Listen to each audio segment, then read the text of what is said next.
विद्यार्थी मित्रांनो, तुमच्या मराठीच्या या तासिकेत हार्दिक स्वागत. आणि आज आपण शिकणार आहोत वर्ग 9वी पाठ क्रमांक म्हणजेच कविता क्रमांक 6 बिनभिंतीची शाळा. बिनभिंतीची शाळा या कवितेचे कवी आहे ग दी मडगुळकर. त्यांचा जन्म 1919 आणि त्यांची मृत्यू 1977 रोजी झाला. ते प्रसिद्ध कवी, गीतकार, लेखक पण होते. गीत म्हणजे गीत लिहिणारे, गाणी, आणि पटकथा लेखक, चित्रपटांसाठी कथा लेखक ते होते. कादंबरीकार, कोणाच्या जीवनावर आधारित कादंबरी असते त्याचे ते लेखक होते. आणि या कवितेत त्यांनी अनौपचारिक शिक्षणाचे महत्त्व सांगितले आहे. अनौपचारिक शैक्षणिक काय असते? अनौपचारिक शिक्षण म्हणजे असा शिक्षण जो शाळेत मिळत नाही, म्हणजे त्याला आपण नैसर्गिक वातावरण में शिकू शकतात. इस कविता को हम पढ़ने वाले हैं बिन भिंती ची शाळा. इस लफ्ज़ का मायने है ऐसी स्कूल जिसको दीवारें नहीं, बिना दीवारों की स्कूल, यानी कि जिसमें कोई कमरे नहीं है, बैठना नहीं है, कोई जिसका डिसिप्लिन नहीं है, बल्कि कुदरती माहौल से जो बच्चे सीखते हैं उसे कहते हैं बिन भिंतीची शाळा. तो अब हम इसको पढ़ना शुरू करते हैं. सबसे पहले मैं पढ़ने की कोशिश करूँगा. आप लोग जो है उस पर ध्यान रखेंगे हर लफ्ज़ को किस तरह से पढ़ना है.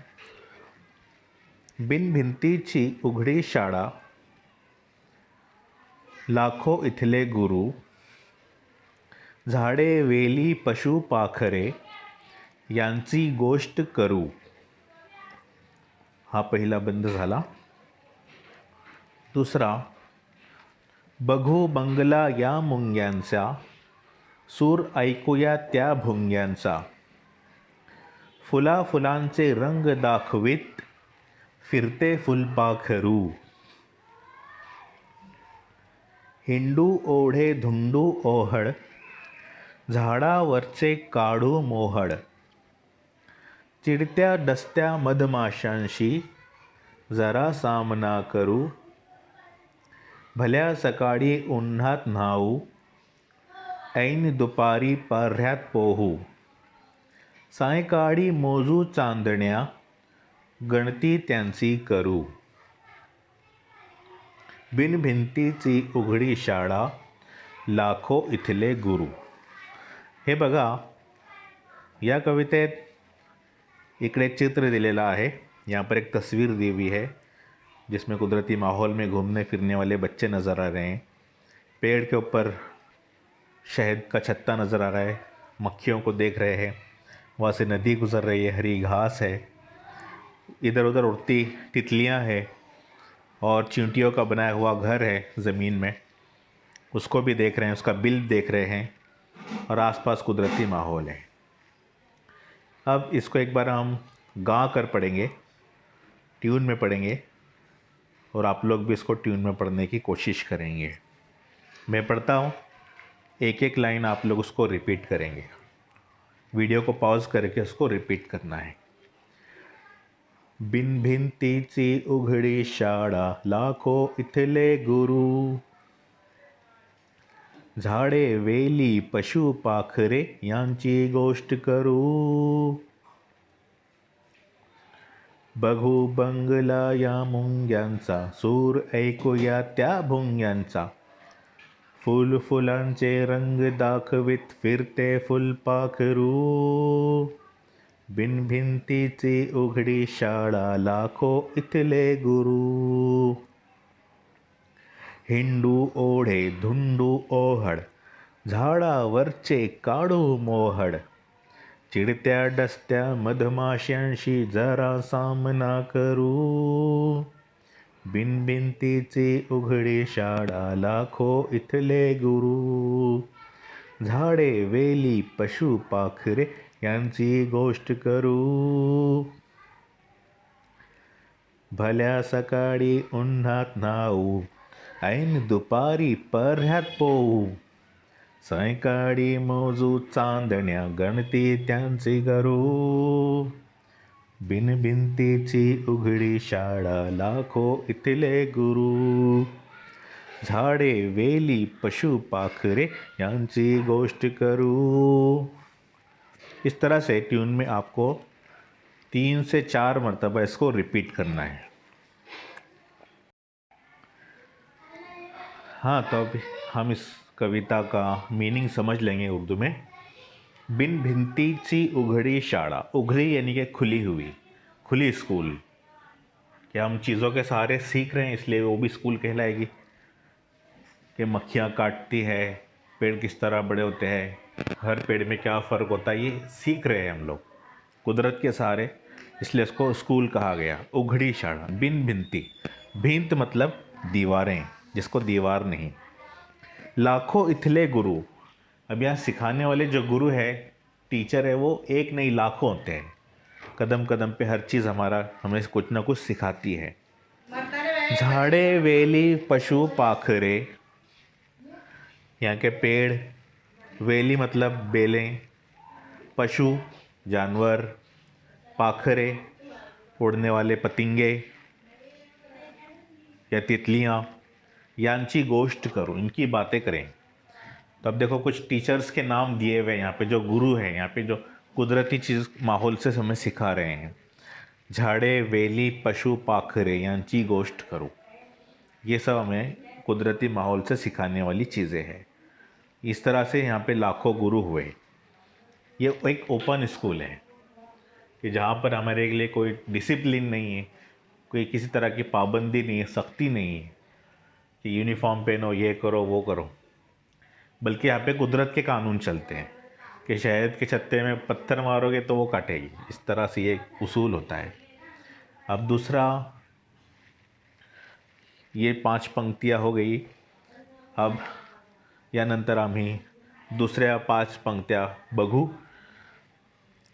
बघू बंगला या मुंग्यांचा. देखिए इस तरह मुंगियों ने, चूटियों ने किस तरह बंगला बनाया है, जिसके बड़े बड़े मीनार नज़र आ रहे हैं, पाइप की तरह जिससे वो बाहर निकलती है. बघू बंगला, उसको बंगला कहा कवि ने.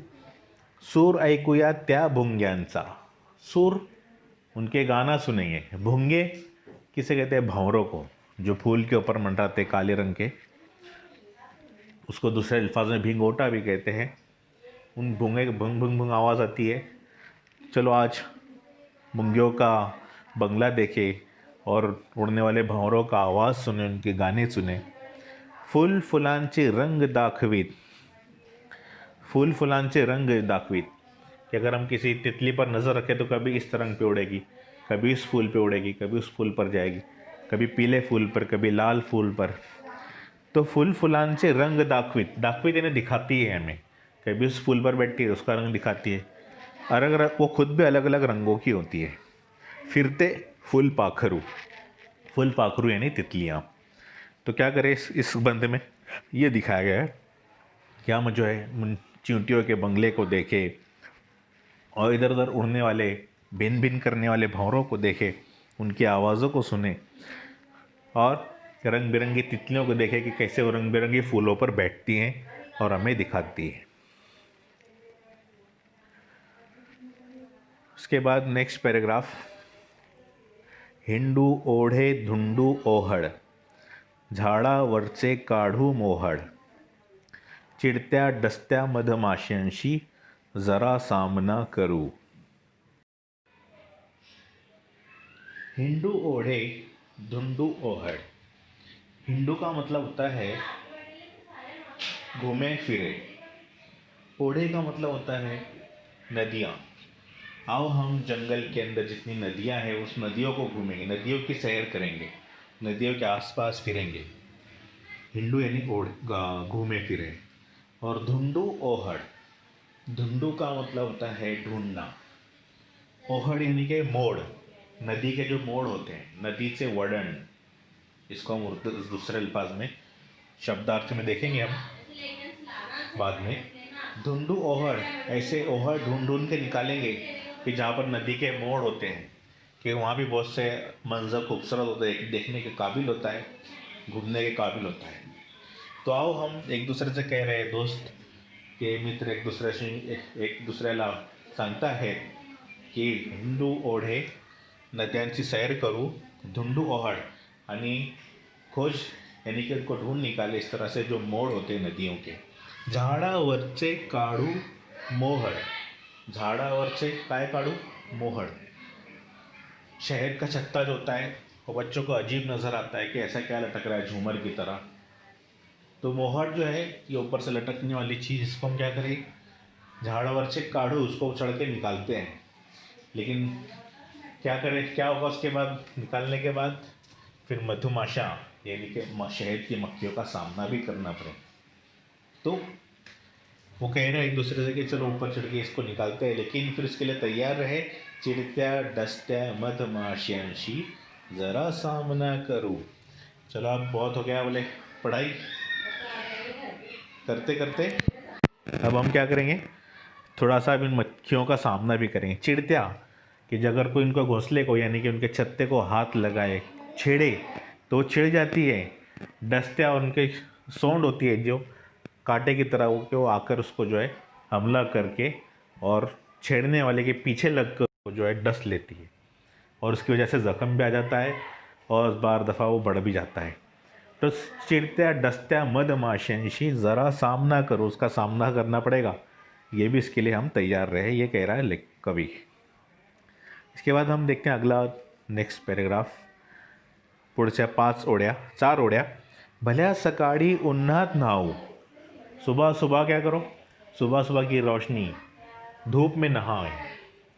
चलो बाहर निकले, जैसे कि अभी सर्दी का मौसम है, सुबह सुबह की धूप और भी प्यारी होती है। उन्हात नहाऊ, उन्हा है ना सुबह की रोशनी, सूरज की रोशनी, उसमें नहा जाए। तो उसमें हम क्या करें, धूप में खड़े रहें, घूमें। ऐन दुपारी पर्यात पोऊ, ऐन दोपहर और दोपहर के वक्त में क्या करें, फिर दोपहर की जो धूप है, ऐन दोपहरी बिल्कुल दोपहर में।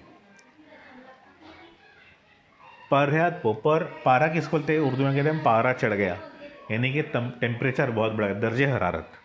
पर्यात पोहू, बहुत ज़्यादा धूप और गर्मी के अंदर हम पोहू, यानी पोहने का मतलब तो तैरना होता है। यहाँ पे मुराद है कि उस गर्मी के अंदर हम घूमे फिरे और खड़े रहे, उस गर्मी का मज़ा लें। क्योंकि कभी कभी थोड़ा तब्दीली आती है, बहुत देर तक आदमी ठंडी जगह पर बैठा है तो उसको धूप में निकलना अच्छा भी लगता है, बहुत देर से धूप में खड़ा है तो छाँव में जाना अच्छा लगता है। इसलिए कह रहा है कि चलो अब निकल कर गर्मी की दोपहर में खड़े रहते हैं, उसका मज़ा लेते हैं। अब शाम के बारे में कहेगा, सायकाळी मोजू चांदण्या,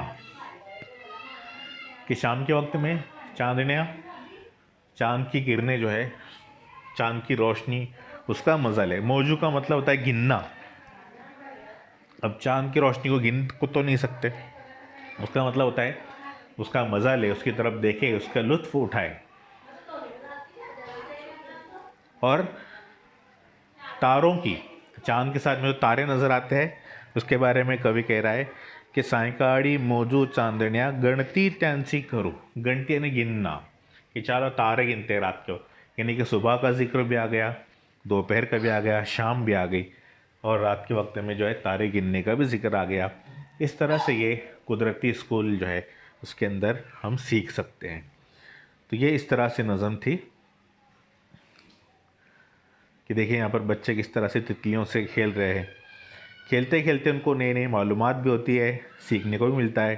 फिर पता चलता है कि शहद के छत्ते को अगर पत्थर मारे तो वो पीछे पड़ जाती है और फिर छोड़ती नहीं है, अपना बदला लेती है। तो ये थी हमारी बिन भिंतीची शाळा। अब इसके हम अल्फाज मायनी और सवाल देखेंगे।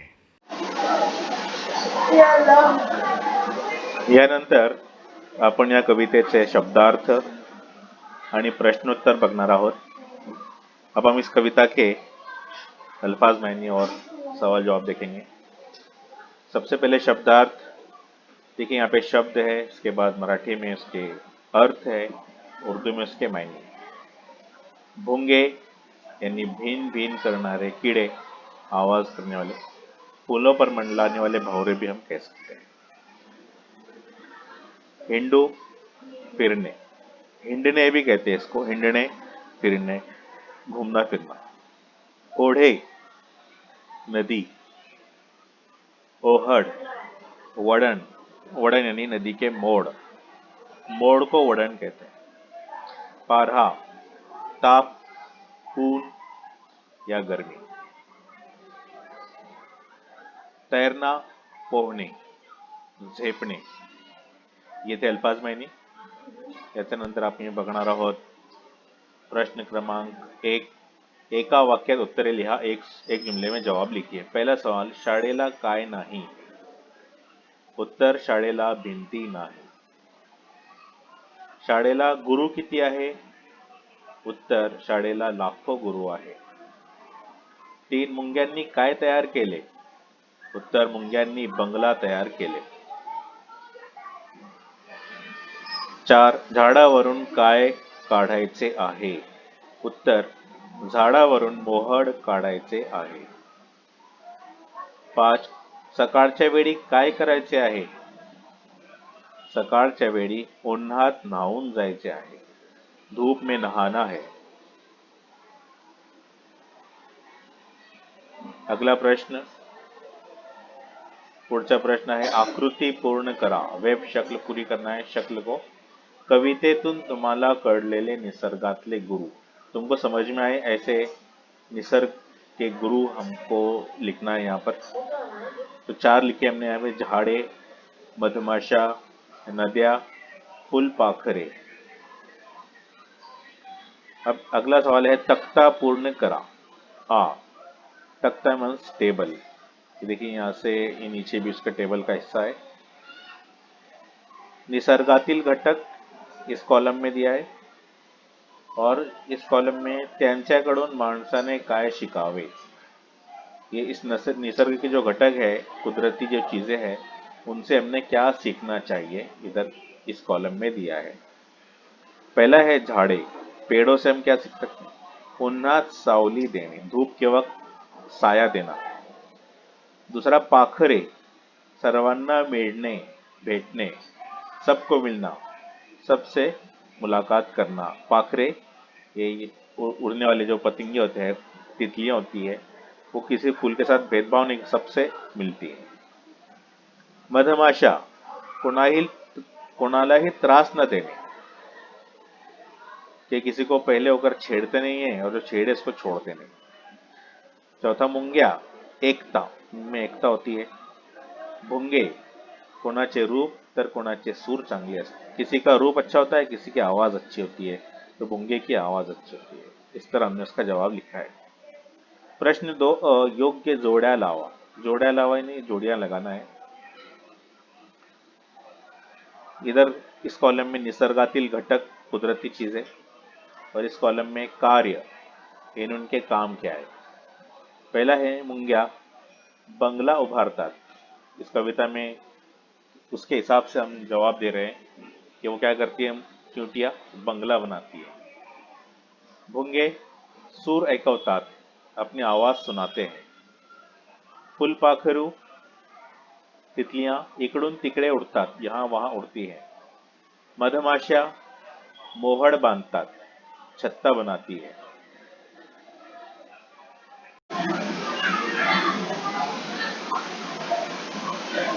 पुढील प्रश्न आहे आ, खालील मुद्द्यांच्या आधारे तुमची शाळा व बिनभिंतीची शाळा यामधील तुलना करा। आपके स्कूल और बिन भिंती यानी कुदरती स्कूल के बीच में फर्क बताना है। इस तरह पॉइंट्स दिए हुए मुद्दे, इधर तुमची शाळा, इधर बिन भिंतीची शाळा। पहला है इमारत, बिल्डिंग कैसी है? तुमची शाळा की भव्य इमारत है। बिन भिंती की उघड़ा नैसर्गिक वातावरण है, खुला कुदरती माहौल। दूसरा यहाँ पे शिक्षक, टीचर्स कौन है? वर्गात शिकवणारे शिक्षक, क्लास में आकर सिखाने वाले टीचर्स। और बिन गिनती में पशु पक्षी झाड़े दूसरी चीजें भी आप लिख सकते हो। विद्यार्थी तीसरा पॉइंट है यहाँ। अब अपनी स्कूल में मुले मुली लड़के लड़कियां और बिन गिनती शाळा में लहान मोठे सर्व लोग, छोटे बड़े सब यहाँ पर सीखने वाले होते हैं, सिर्फ बच्चे ही नहीं। अगला प्रश्न है, कवितेतील यमक जुळणाऱ्या शब्दांच्या जोड्या शोधून लिहा। यानी इस कविता में से ऐसे अल्फाज, राइमिंग वर्ड्स वाले अल्फाज चुनकर लिखना है। जोड़ियां जो होती है यमक जोड़नाऱ्या, यमक जोड्या अपने को ढूंढकर लिखना है। तो हमने लिखा है मुंग्यांचा भोंग्यांचा, जो किसी भी नज़म के लाइंस के लास्ट में जो आते हैं वो होते हैं यमक अलंकार। मोहड़ पोहड़ करु गुरु एक जैसे आवाज वाले अल्फाज जो होते हैं उसको यमक अलंकार कहते हैं। ये आपको लिखना है। अगला प्रश्न है, ई गटात न बसनारा शब्द ओळखा। गट यानी के ग्रुप में नहीं बैठने वाला लफ्ज। अब देखते हैं पहला ग्रुप, झाड़े वेली पशु रोप। झाड़े यानी पेड़, वेली ये भी पेड़ की तरह ही जो घास होती है, पशु जानवर, रोप रोप ये अलग चीज हो गई, रस्सी। रस्सी इस ग्रुप में नहीं बैठती है, इसलिए हमने यहाँ पे लिखा है रोप। इसका जवाब सकाळ दोपहर संध्याकाळ दिवस, ये सब वक्त के नाम है और ये पूरा दिन है दिवस, इसलिए दिवस अलग ग्रुप का लफ्ज हो गया। चंद्र चांदनिया आकाश ये सब आसमान से ताल्लुक रखने वाली चीजें। वारा और ये हवा, ये सब हवा अलग चीज होती है, इसलिए वो ग्रुप में नहीं बैठता है तो हमने इसको लिखा है। झाड़े फुलपाखरू मधमाशी मूंगी। अब देखिए मूंगी जो है चींटी, मधमाशी मक्खी, फुलपाखरू ये सब कीड़ों की जाते हैं, एक तरह के कीड़े हैं। लेकिन पेड़ क्या है, झाड़, ये वनस्पति है, इसलिए हमने इसका नाम यहाँ लिखा। ये ग्रुप में नहीं बैठता है। अगला प्रश्न, दिलेल्या ओळींचा भावार्थ लिहा। जैसा कि आपको सबक में स्वमत होता है, स्वमत के बड़े जवाब, ऐसी नज़म में क्या होता है, तशरी होती है। तशरी मतलब मराठी में कहते हैं इसको हम भावार्थ। या फिर ये भी हो सकता है सवाल कि या ओळींचा तुम्हाला समजलेला अर्थ लिहा, तो आपको क्या समझ में आया। अब पहली ओळी दी हुई है यहाँ पर, 4 ओळी।